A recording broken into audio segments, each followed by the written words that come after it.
2025년 인천국제 마라톤 우승자의 경기 기록보다 더 빠르게 퍼진 한 장의 3초 영상이 세상을 흔들었습니다.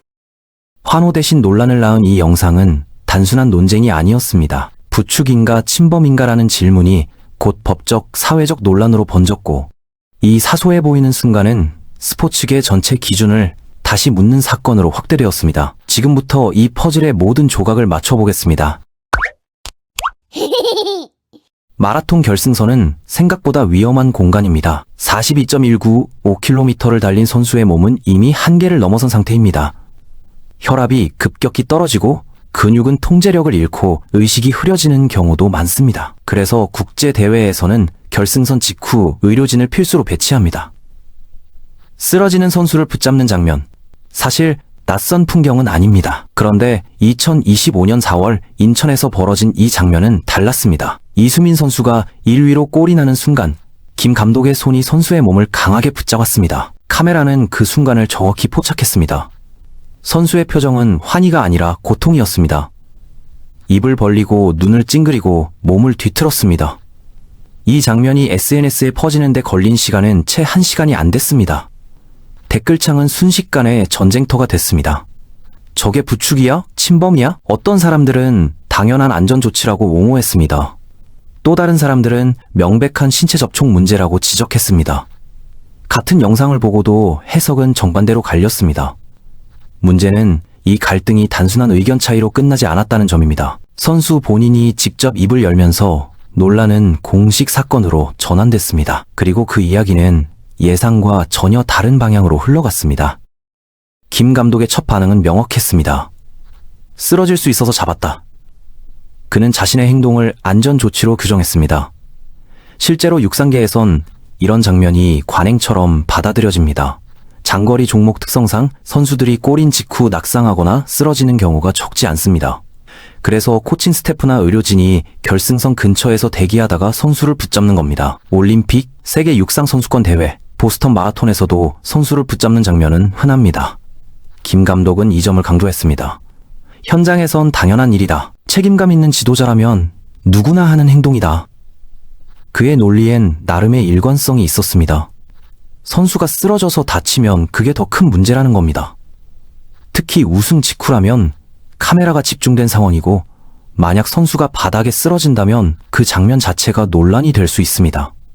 그래서 미리 붙잡는 게 오히려 선수를 보호하는 길이라는 주장입니다. 감독 입장에선 자신이 한 행동이 문제가 될 거라고 전혀 예상하지 못했을 겁니다. 문제는 2025년의 기준이 과거와 달랐다는 점입니다. 안전이라는 이름으로 정당화되던 많은 것들이 이제는 재검토 대상이 됐습니다. 필요한 보호와 불필요한 구속의 경계, 그 선은 어디인가? 감독은 자신이 필요한 보호를 했다고 믿었습니다. 하지만 점점 더 많은 사람들이 질문을 던지기 시작했습니다. 과연 그 순간 선수는 정말 쓰러질 위험이 있었나? 혹시 감독의 판단이 과도했던 건 아닌가? 그리고 가장 중요한 질문, 선수 본인은 그 접촉을 어떻게 받아들였나? 김 감독의 해명은 현장의 상식에 기댄 방어였습니다. 육상계에서 수십 년간 반복된 관행이었고 국제대회에서도 통용되는 방식이었습니다. 그런데 이 상식이 통하지 않는 순간이 왔습니다. 이 사건의 핵심은 관행이 아니라 결과에 있었기 때문입니다. 감독이 무엇을 의도했느냐가 아니라 선수가 무엇을 경험했느냐가 쟁점이 된 겁니다. 그리고 선수의 증언은 감독의 해명과 완전히 다른 이야기를 담고 있었습니다. 이수민 선수의 첫 입장문은 조심스러웠습니다. 그는 성추행이라는 단어를 사용하지 않았습니다. 법적 단정을 피한 겁니다. 대신 그가 집중한 건 자신이 느낀 신체적 경험이었습니다. 극심한 통증이 있었다. 이 문장이 핵심입니다. 성적 의도가 있었는지 없었는지는 본인도 단정할 수 없다고 했습니다. 다만 분명한 건 예상하지 못한 강한 충격이 가해졌고 그 충격이 가슴과 명치 부위에 집중됐다는 점입니다. 그리고 그 순간 극심한 고통을 느꼈다는 사실입니다. 여기서 논점이 완전히 정한됩니다. 성추행이냐 아니냐의 싸움이 아니라 선수의 몸에 실제로 가해진 물리적 충격과 그로 인한 고통의 문제가 된 겁니다. 이수민 선수는 당시 상황을 구체적으로 설명했습니다. 41km를 달린 직후 탈진 상태에서 갑작스럽게 강한 힘이 가해지면 평소보다 몇 배 더 큰 충격으로 느껴집니다. 전문가들이 말하는 신체 통제 붕괴구가입니다. 감독은 가볍게 붙잡았다고 생각했을 수 있습니다. 하지만 탈진 상태의 선수 몸은 그 접촉을 강한 충격으로 받아들였습니다. 같은 1초, 두 사람이 경험한 현실은 완전히 달랐습니다. 감독은 안전 조치를 했다고 믿었고 선수는 고통을 느꼈습니다. 이 간극이 논란의 본질입니다. 이수민은 자신의 경험을 정확히 구분했습니다. 의도는 모르겠다. 하지만 고통은 분명했다. 이 문장이 사건의 프레임을 바꿨습니다.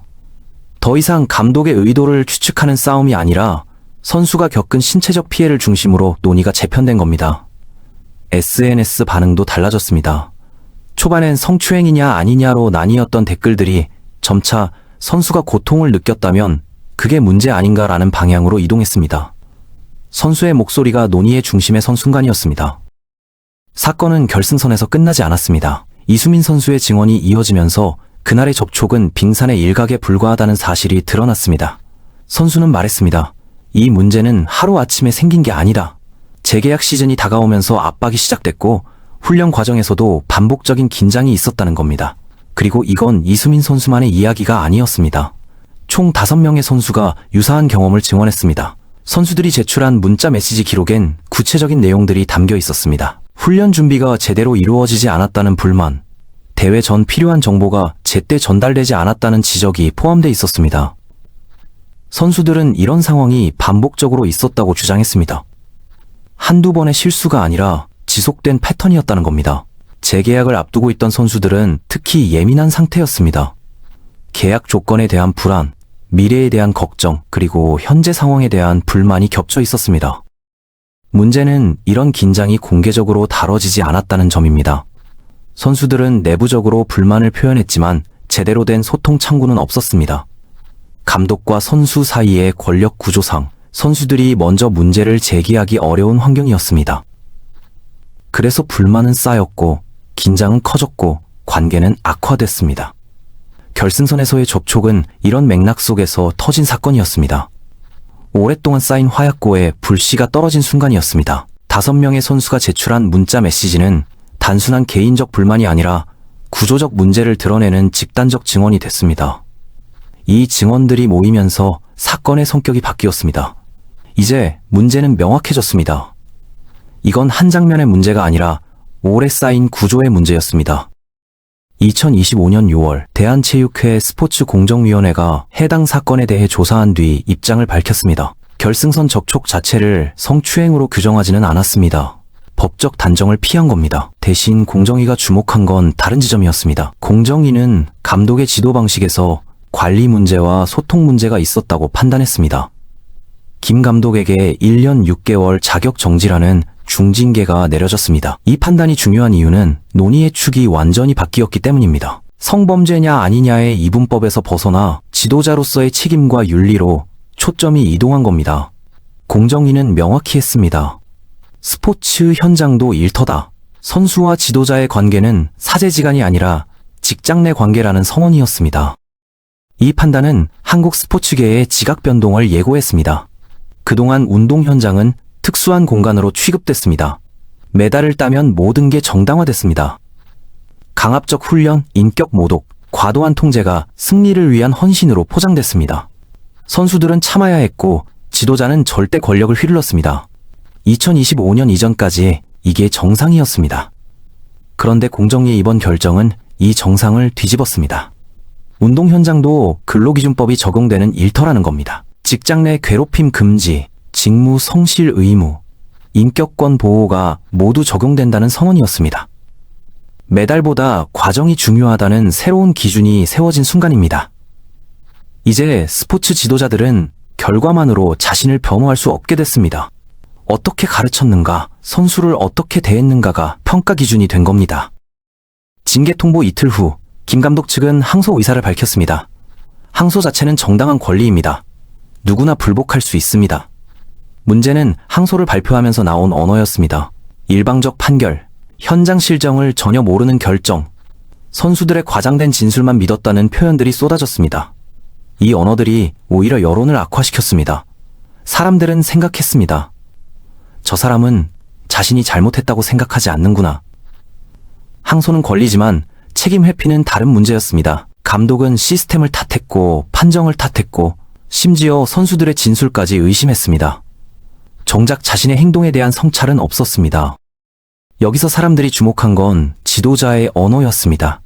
한 사람이 위기 상황에서 어떤 말을 선택하는가는 그 사람의 철학을 드러냅니다. 김 감독의 언어는 여전히 과거에 머물러 있었습니다. 내가 현장에서 수십 년 했는데 요즘 애들은 너무 예민해. 이 정도로 문제 삼으면 지도를 어떻게 하나 같은 논리였습니다.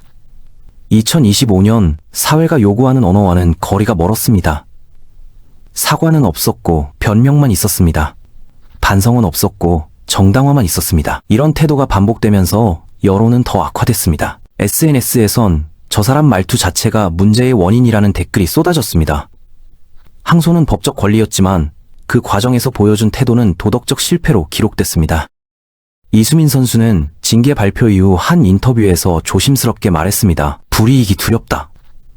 짧은 한 문장이었지만 이 말이 담고 있는 무게는 컸습니다. 그는 구체적으로 설명하지 않았습니다. 어떤 불이익인지, 누구로부터 오는 불이익인지 밝히지 않았습니다.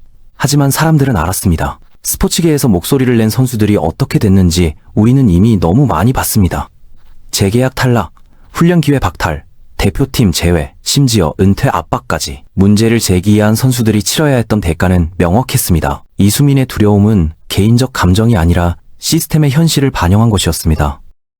이런 구조는 한국만의 문제가 아닙니다. 2024년 국제올림픽위원회는 선수 보호 가이드라인을 대폭 강화했습니다. 2025년 들어서는 각국 올림픽위원회에 선수 인권 담당관 배치를 의무화했습니다. 배경엔 전 세계적으로 터져나온 스포츠계 인권 침해 사례들이 있었습니다. 미국 체조계 성폭력 사건, 유럽 축구계 유소년 학대 문제, 아시아 각국의 풍지도 관행까지 공통점 하나였습니다. 피해자가 목소리를 냈을 때 가해자보다 피해자가 더 큰 대가를 치렀다는 점입니다. 국제 스포츠계가 규정을 강화한 이유는 명확합니다. 문제 제기가 곧 선수 생명의 끝이 되는 구조를 깨기 위해서였습니다. 이수민의 불이익이 두렵다는 말은 개인의 고백이 아니라 전 세계 스포츠계가 직면한 구조적 모순을 압축한 문장이었습니다. 그리고 우리는 묻게 됩니다. 왜 피해를 말한 사람이 더 조심해야 하는가? 왜 문제를 제기한 선수가 불이익을 걱정해야 하는가? 이 질문에 답하지 못하는 한 스포츠계의 변화는 표면적일 수밖에 없습니다. 징계 하나로 끝나는 게 아니라는 겁니다. 이수민이 앞으로 어떤 대우를 받는가? 그게 진짜 시험대입니다. 만약 그가 재계약에서 불이익을 받거나 훈련 기회가 줄어들거나 대표팀에서 배제된다면 이번 징계는 무의미해집니다. 진짜 싸워야 할 적은 한 명의 감독이 아니라 문제 제기자를 응징하는 시스템 자체였습니다. 인천 마라톤 결승선 논란은 이제 하나의 사건을 넘어섰습니다. 이 사건이 남긴 건 판결이나 징계가 아니라 질문들입니다. 첫 번째 질문, 안전이란 이름은 누구를 위한 것인가? 김 감독은 안전을 위해 선수를 붙잡았다고 했습니다. 하지만 선수는 고통을 느꼈습니다. 안전이라는 단어가 지도자의 판단만으로 정의될 수 있는가? 선수의 신체 감각과 의사는 어디에 위치하는가? 안전의 기준을 누가 정하는가? 이 질문은 앞으로도 계속될 겁니다.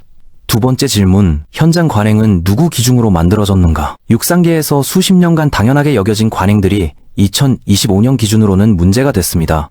그렇다면 그 관행은 누구의 편의를 위해 만들어진 것인가? 지도자의 편의인가? 선수의 안전인가? 관행이라는 이름으로 정당화됐던 것들을 다시 검토해야 하는 이유가 여기 있습니다. 세 번째 질문, 고통을 말한 목소리는 어디까지 들려야 하는가? 이수민은 자신의 고통을 말했습니다. 그 목소리가 존중받으려면 무엇이 필요한가? 법적 증명인가? 객관 증거인가? 아니면 그저 당사자의 진술만으로 충분한가? 이 질문 역시 쉽게 답할 수 없는 문제입니다. 인천 결승선 논란은 특정 인물을 심판하기 위한 이야기가 아닙니다. 이 사건은 2025년 우리 사회가 정상을 어떻게 재정의할 것인지 묻는 신호탄입니다. 과거엔 정상이었던 것들이 이제는 문제가 됩니다. 과거엔 참아야 했던 것들이 이제는 말할 수 있게 됩니다. 과거엔 관행이었던 것들이 이제는 재검토 대상이 됩니다. 이 변화를 받아들이는가, 저항하는가가 앞으로의 방향을 결정할 겁니다. 외면하지 않는 것, 질문을 던지는 것, 답을 찾으려 노력하는 것, 그게 이 사건이 우리에게 남긴 과제입니다. 인천 마라톤 결승선에서 시작된 논란은 아직 끝나지 않았습니다. 이제 시작일 뿐입니다. 여러분의 생각은 어떠신가요? 오늘의 장면, 안전을 위한 행동이었다고 생각하시나요? 아니면 불필요한 접촉이었다고 생각하시나요? 댓글에 여러분의 생각을 남겨주세요. 이 중요한 이슈가 더 많은 분들께 전해질 수 있도록 좋아요와 공유도 큰 힘이 됩니다. 앞으로도 흐름을 놓치지 않는 흥미로운 이슈를 계속 만나보시려면 지금 바로 구독으로 함께 해주세요.